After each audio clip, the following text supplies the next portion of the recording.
매일 아침 말씀 묵상에 오신 여러분을 진심으로 환영합니다. 5월 20일 목요일 만일 생각할 문제, 다음 세 성경절의 공통점을 찾아보세요. 네 성경절의 공통점을 찾아보세요. 왜 은혜는 일방적인데 언약은 조건적일까요? 오늘 우리에게 주는 교훈은 무엇일까요? 자, 다음 성경절의 공통점을 찾아봅시다. 내가 그로 그 자식과 권속에게 명하여 여호와의 도를 지켜 의와 공도를 행하게 하려고 그를 택하였나니 이는 나 여호와가 아브라함에게 대하여 말한 일을 이루려 함이니라. 이 아브라함의 언약 속에서 하나님께서 왜 그를 택하셨는지에 대한 목적, 의도를 이야기하십니다. 무엇 하려고 그랬죠? 그래서 여호와의 도를 지켜 의와 공도를 행하게 하려고, 다른 말로 하면 순종하게 하시려고 그렇게 택하셨다고 말씀하십니다. 창세기 26장 4절과 5절, 내 자손을 하늘의 별과 같이 번성하게 하며 이 모든 땅을 내 자손에게 주리니 내 자손으로 말미암아 천하 만민이 복을 받으리라. 이는 아브라함이 내 말을 순종하고 내 명령과 내 율례와 내 법도를 지켰습니다. 아브라함의 언약에 대해서 말씀하시면서 내 자손이 하늘의 별과 같이 번성하리라. 땅의 모든 족속이 내 자손으로 말미암아 천하 만민이 복을 받으리라 하면서 이유는 근거는 이라는 소리죠. 그렇게 아브라함의 언약이 이루어질 수 있는 근거는 아브라함이 순종하고 계명을 지켰기 때문이라고 말씀하십니다. 출애굽기 19장 5절에 보면 세계가 다 내게 속하였나니 너희가 내 말을 잘 듣고 내 언약을 지키면, 조건이죠. 너희는 모든 민족 중에서 내 소유가 되겠고 그런 결과를 가져올 것이라고 말씀하십니다. 너희가 내 규례와 계명을 준행하면, 열왕기상 11장 38절에도 내가 만일 내 명령한 모든 일에 순종하고 내 종 다윗이 행함과 같이 내 율례와 명령을 지키면 내가 너와 함께 있어 내가 다윗을 위하여 세운 것 같이 너를 위하여 견고한 집을 세우고 이스라엘을 내게 주리라. 자, 이 모든 말씀들은 가만히 보면 두 가지 공통점이 있습니다. 하나는 순종에 대한 것입니다. 또 하나는 if, 만약, 오늘 교과의 제목처럼 만약이라고 하는 것이 나옵니다.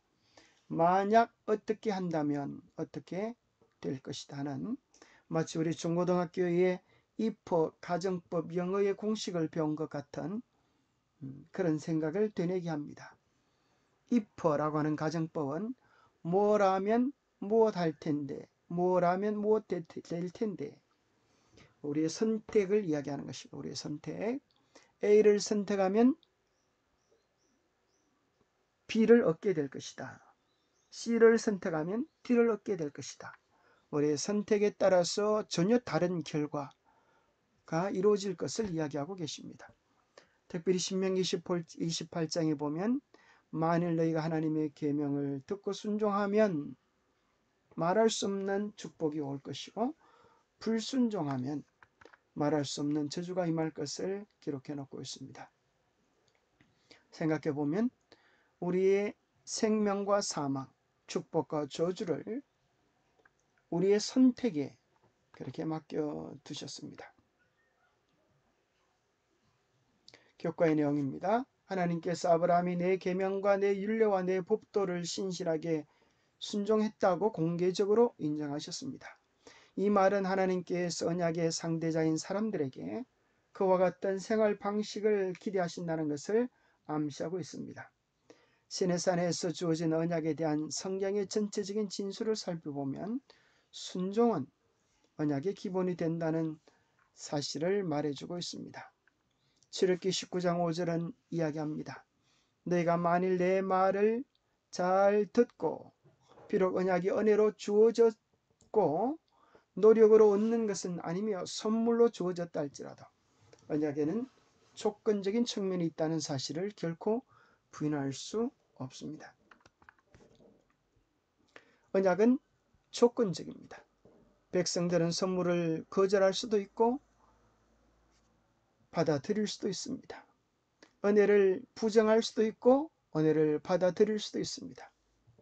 약속을 기쁘게 환영할 수도 있고 약속에 대하여 등을 돌릴 수도 있습니다. 언약은 구원과 마찬가지로 우리의 자유의 의지를 존중하시는 것입니다. 여호와께서는 백성들이 구원의 관계 속으로 들어오도록 강제하지 않으십니다.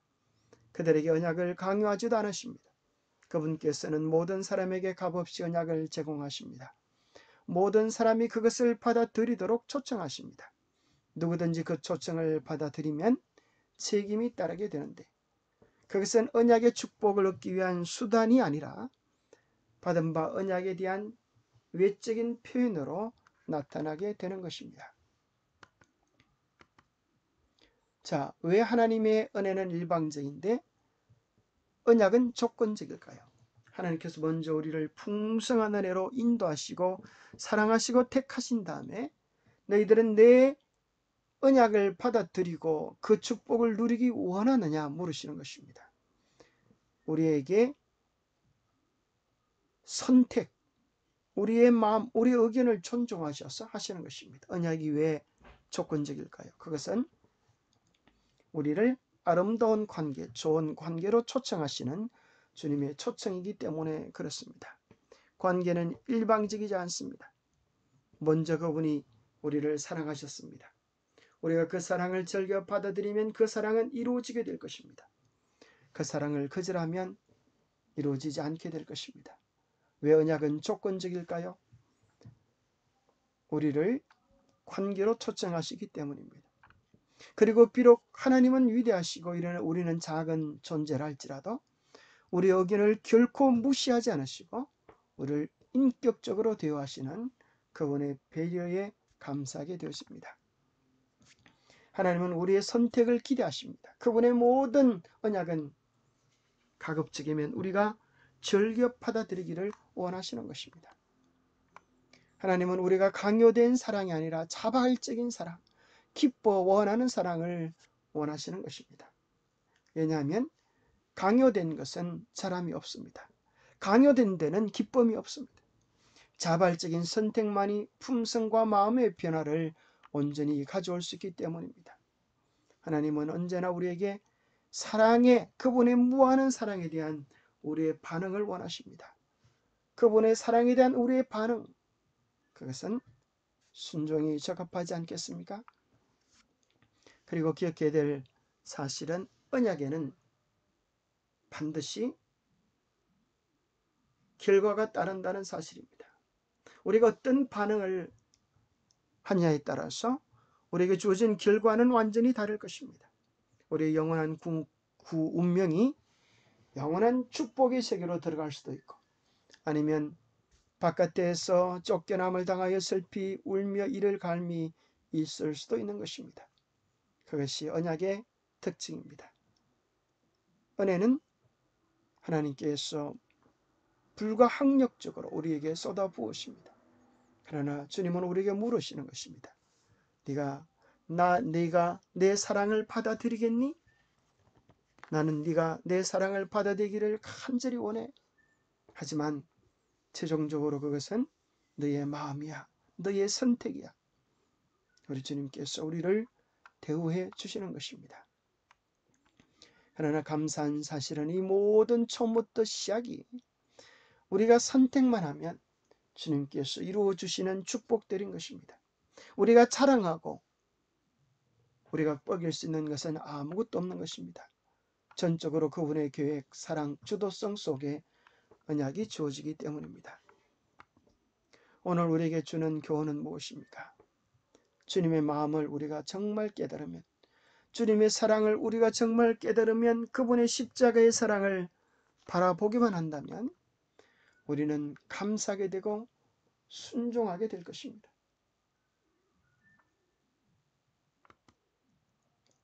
참된 마음의 순종, 참된 헌신은 우리에게 진정한 변화를 가져오게 될 것입니다. 이것이 바로 교과에서 영감의 교훈에서 이야기해 준 순종의 황금사슬입니다. 그 사랑을 받아들이고 순종할 때 우리의 삶에 변화의 꽃들이 아름답게 피어나게 될 것입니다. 그래서 교과에서는 영감의 교훈에 이렇게 기록해 놓고 있지 않습니까? 영원한 언약과 순종의 황금사슬. 바로 이것이 순종의 황금사슬입니다. 하나님의 통치의 표를 받아들이는 모든 자는 자신을 거룩하고 영원한 언약하에 두는 것이다.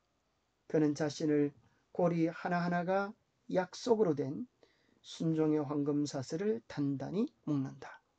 주의 사랑, 주의 은혜에 대하여 그 아름다운 사랑의 황금사슬에 우리를 묶는 것은 선택하는 일이고 순종하는 것입니다. 그리함으로 하나님께서 계획해 놓으신 그 풍성한 복이 우리 안에 이루어지게 되는 것입니다. 되게 놀라운 은혜의 말씀이 있습니다. 우리가 그분을 사랑하는 것은, 그분의 사랑을 받아들일 수 있는 것은 그가 먼저 우리를 사랑하셨기 때문입니다. 하나님의 은혜로 말미암아 새롭게 된 마음에는 사랑이 모든 행위의 원칙이 됩니다.